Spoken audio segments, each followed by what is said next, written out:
Welcome to my YouTube channel. Kung bago ka lang sa channel ko, don't forget to like this video, comment, share, and subscribe. Video ay tatalakayin natin ang one of the most beautiful na wasn't alam in Batangas. Are you excited?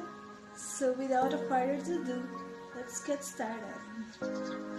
Ang Isla Verde ay matatagpuan sa Batangas sa pagitan ng Batangas, Mindoro at Romblon na makikita sa dagat ng Romblon Triangle na ayon sa pagsusuri, thousands of species ang nabubuhay dito. Ano nga ba ang kwento ng Isla Verde? Ang Isla Verde ay hango sa pangalan ni Juan Verde na isang manlalayag noong unang panahon na napadpad sa binubuo ng 6 na kalupaan na may kanya-kanyang mga likas na yaman. Ang Isla Verde ay kilala din sa iba't ibang panig ng Pilipinas. Ito ay mistulang buwaya. Kung titingnan mo sa dakong ito ay likas na yaman na masasabing isa sa mga yaman ng Pilipinas.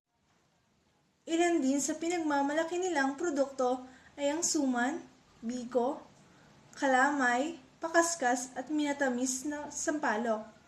Ang naman sa magagandang tanawin dito ay ang Pulong Bato, ang kuweba, ang pinakamahabang buhangin sa lugar, ang Mahabang Buhangin. May ilang resort din na mapupuntahan tulad ng Surface Interval, Punta Verde at iba pa.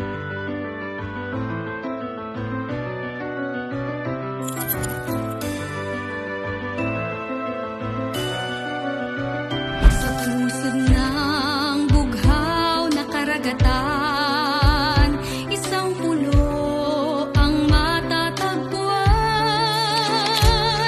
Kanyang kagandahay namumukod tangi, tila paraisong hinagka ng bahaghari.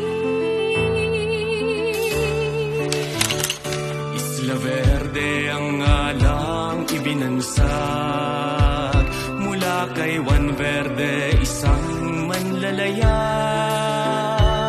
Sa dalampasigan niya, ito ay napadpad. Dito'y nanahan at namuhay ng payapa. Isla Verde, Isla Verde, aming minamahal at tinatangi.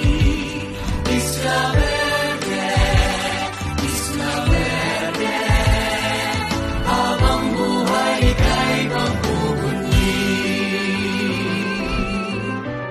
Makyat sa bundok ng dagit-dagit, bumaba sa tinalunan lugar ng pag-ibig, maligo sa puntang Batalan at dooy magsubuhan, maglangoy sa nalayag, sa tulang ay sumabay.